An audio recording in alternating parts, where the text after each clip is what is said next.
भगवान महावीर स्वामी के बाद भद्रबाहु स्वामी के संबंध में मिलता है कि 24,000 साधु एक साथ कभी पाटलिपुत्र में इकट्ठे हुए थे। उसके बाद 2000 साल के बाद कुंदकुंज स्वामी के संबंध में मिलता है गिरनार में 500 शिष्यों के साथ उनका सम्मेलन हुआ था। उसके बाद 2000 साल के बाद ये पहला इतिहास होगा जो इतना बड़ा साधु संघ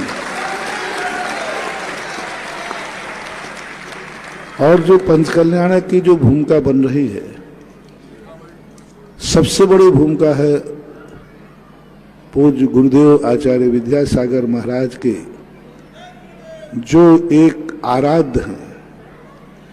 कुंडलपुर के बड़े बाबा कोई साधारण व्यक्तियों के आराध्य नहीं है, सारे जगत के जो आराध्य हैं उनके आराध्य हैं कुंडलपुर के बड़े विश्ववंदनीय जगत आराध्य। इस समय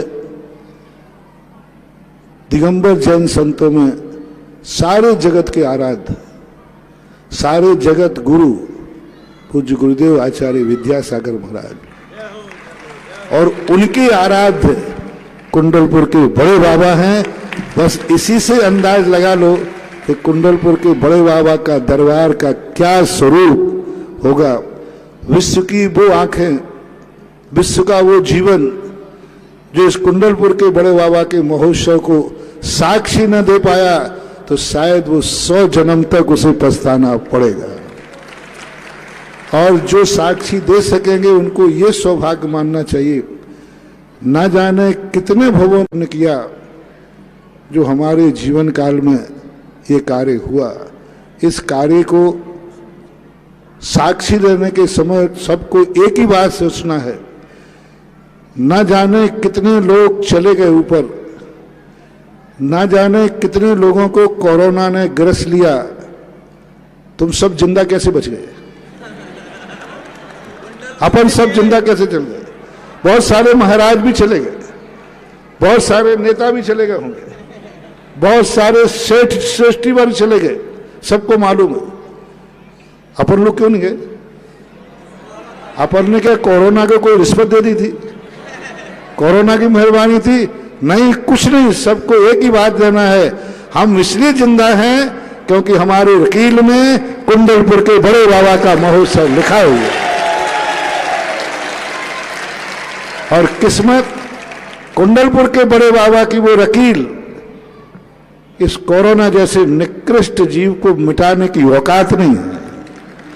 वो चले गए जिनकी जिंदगी में ये वकील नहीं थी। बस एक ही बात संक्षेप में कहना है कि हर व्यक्ति को जिंदा रहते समय एहसास करना है, मैं आज जिंदा इसलिए हूं क्योंकि मुझे कुंडलपुर के बड़े बाबा और जगत आराध्य के चरणों का कोई महोत्सव की साक्षी बनना है।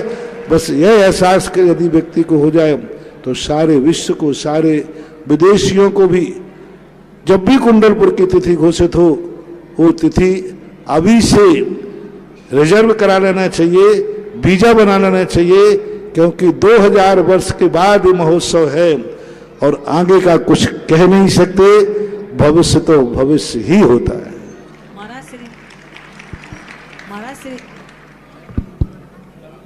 महाराज श्री जी, हमारे घरों में हम मंगलमय कैसे करें, यह भी आप थोड़ा सा बता दीजिए सबको। घरों के रूप में तो आप यही कर सकते हैं कि कुंडलपुर महोत्सव तक, हे यमराज, मरने से नहीं डरना, बस इतनी सी मांग करना। ये मत मांगना भगवान मैं कभी मरूं नहीं, बस ये मांगना कि कुंडलपुर के महोत्सव तक की सांसें मुझे दे देना, कि वो महोत्सव के आंखों की ज्योति दे देना। और अपने घरों में कोई ना कोई शगुन, जिस दिन से तिथि घोषित हो उस दिन के बाद, उस दिन से कोई ना कोई शुभ शगुन अपने घर में करें। भली 5 दीपक प्रतिदिन जलाएं, भली अपने दरवाजे पर कोई रंगोली करें, भले ही अपने जीवन में सुबह उठकर एक माला करें। कुछ ना कुछ शगुन करना है जिससे वह महोत्सव की साक्षी तुम बन सके।